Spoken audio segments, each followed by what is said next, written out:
With the new Formula 1 game just over a month away from being released, we've been fortunate enough to get our hands on an early preview build of F1 2021.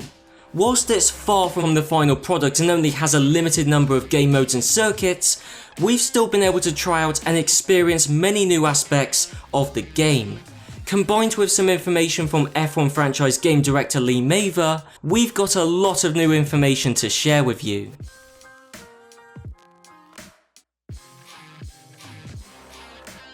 The flagship feature for F1 2021, and one which has a lot of hype surrounding it since this will be the first fleshed out story mode in a Formula 1 game.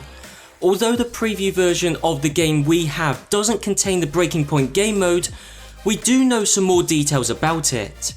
It's a completely separate game mode that won't tie into a player's My Team or driver career, unlike in F1 2019. And it will span the 2019 Formula 2 season, as well as the 2020 and 2021 Formula 1 seasons. Once you make it into F1, you'll have 5 teams you can choose to race for, those being Williams, Haas, Alfa Romeo, Alfa Tauri, and finally Racing Point / Aston Martin. The story-driven scenarios will also feature bespoke commentary with Davide Valsecchi and Alex Jakes contributing commentary lines specific to Breaking Point's Formula 2 section. Outside of the races, there'll be a new driver room location with in-game emails, social media and a news feed. There will also be phone calls you'll receive from the other characters as the story progresses. It is worth noting that Breaking Point is a linear story without any branching paths, and F1 franchise game director Lee Mather estimates the mode will take about 5 to 6 hours from start to finish.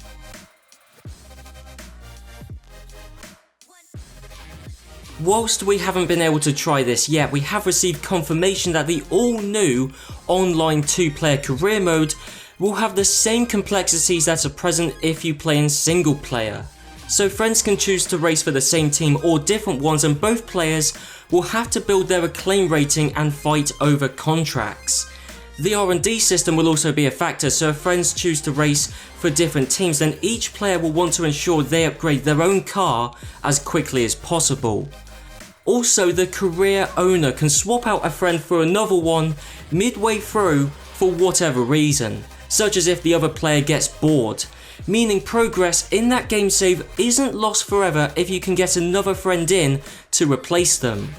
It's an alternative to doing an online championship with a friend, and one that gives you all the bells and whistles of a single player career. New additions to career mode include a whole raft of customization options. You can increase or decrease the rate at which either you as the player or the AI earn acclaim, resource points or money. So by doing that, you could either make the career mode easier or give you and your team a massive disadvantage. You can also turn off press interviews or set it so that your team controls R&D itself without any influence from you. There's also the option to reduce the likelihood of technical faults from occurring, or to turn them off completely, preventing you from losing time by being stuck in the garage during a practice or qualifying session. All of those go alongside numerous other options that aren't specific to career mode, such as being able to increase or decrease the likelihood of a real or virtual safety car being deployed after an incident, being able to change the amount your car is slowed down by if you're low on fuel, or even the accuracy of the weather forecasts. They can either be set to perfect or approximate, the latter of which deliberately adds a degree of uncertainty and inaccuracy into what the weather could do in a race. There's also the ability to turn off collisions entirely, which means the cars simply ghost through one another in a race, a more extreme version to turning the damage off.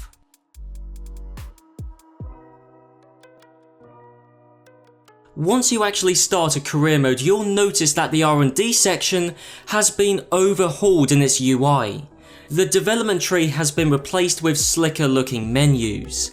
Outside of appearance though, there's a new dynamic at play, since you can earn development boosts, which give you discounts on the upgrades. Those are earned through the practice programs, which have been altered very slightly but are still familiar. If you're bored of doing the same practice programs over and over again after they've been in the F1 games for years, then you could try the all-new Quick Practice mode. Essentially, it's a time management minigame where you decide what tests to do in the practice session, with each one taking a different amount of time with a different chance of success for different rewards, either resource points or development boosts. Another feature that's been touted but isn't included in this build of the game due to it only containing driver career is the new department events, which will spring up randomly in a My Team career playthrough. There'll be random scenarios which give you a choice as to how to handle the situation, with each option having different effects such as altering upgrade prices or your teammates' performance ratings. It's very similar to the dilemmas in the Motorsport Manager games for anyone who's familiar with that series.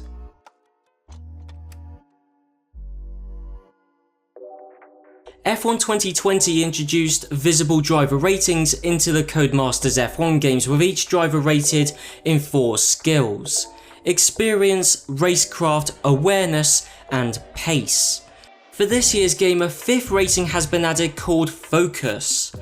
Unlike all of the other stats, Focus is affected by in-game events, whereas all of the others stay more rigid due to them being based around that driver's real-world talent. A driver's focus can hugely impact their overall rating, but the focus rating itself can be changed by team activities, responses by the player in press interviews, and, most importantly, performance on track. So if you speak badly of your teammate in an interview, that could start a run of bad form which could significantly affect the amount of points your team scores in the Constructors' Championship. A twist on the standard championship mode is real season start, which means you can jump into the season at the exact point it's currently at in real life. You select a driver and inherit their championship points and try and improve their place in the standings. Codemasters will update the mode after every Grand Prix, and you'll be able to jump in from any race weekend that's currently taken place.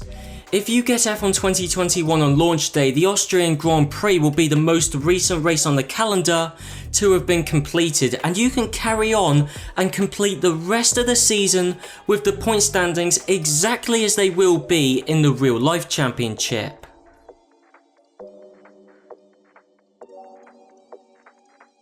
Over the past few years, Codemasters have steadily added more visual touches that mean the games more closely resemble a real-life F1 TV broadcast.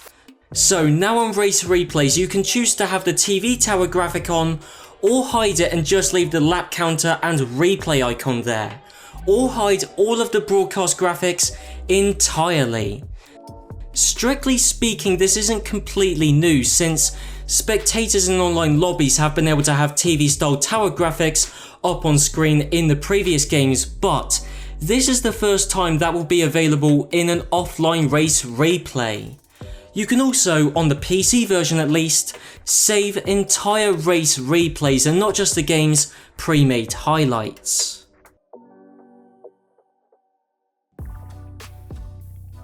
One area of the game that people have long requested gets an overhaul is the damage model. It's not radically different this year, but the number of areas of your car that can get damaged has been expanded. Now you can damage your diffuser, rear wing, underbody and side pods, along with the front wing and wheels. Visually it's not that different, and you'll only ever see tiny pieces of your rear wing come off, rather than it entirely crumbling. In our experience, you're unlikely to damage any of those components without going out of your way to try and do so. The underbody was the only area we ever damaged accidentally. That said, if you do damage your side pods, you will certainly notice it, since your car's drag will be increased and you'll find it hard to go above 170 miles an hour, making you a sitting duck down the straights.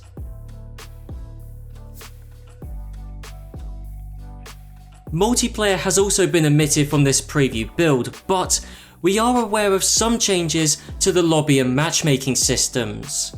There will be beginner and experienced unranked lobby shortcuts, with the experienced lobbies featuring standard races with collisions turned on. Beginner lobbies will have the auto reset to track assist enabled and collisions turned off, which means cars will ghost through one another and guarantee clean races. If you're looking for another sort of lobby though, the server browser has been updated with additional filters which are designed to make it easier to find a race you want to take part in.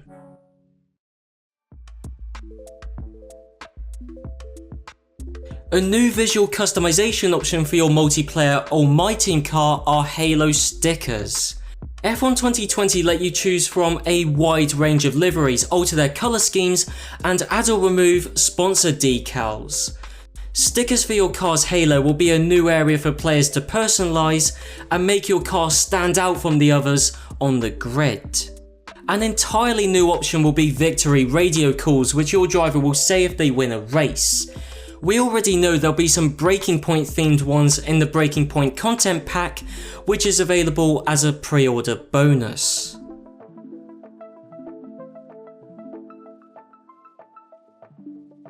F1 2021 will release on the latest generation of consoles as well as their predecessors, but if you play the game on PlayStation 5 or Xbox Series X or S, you will get some perks for playing on the latest hardware. Those include reduced loading times, optimized spatial 3D audio, and ray tracing in the replays and showroom. On top of that, F1 2021 will feature performance and graphics options which prioritize frame rate or visual fidelity respectively, a feature Dirt 5 players will be familiar with. Finally, PlayStation 5 users will get the benefit of the adaptive triggers that change their resistance based on what's happening in the game. That's a rundown of all the new features in F1 2021 and what we know about them so far. Are you happy with these changes? Is there anything else you'd like to see when F1 2021 gets released next month? If so, then be sure to let us know down in the comments, and don't forget to like the video and subscribe to the channel.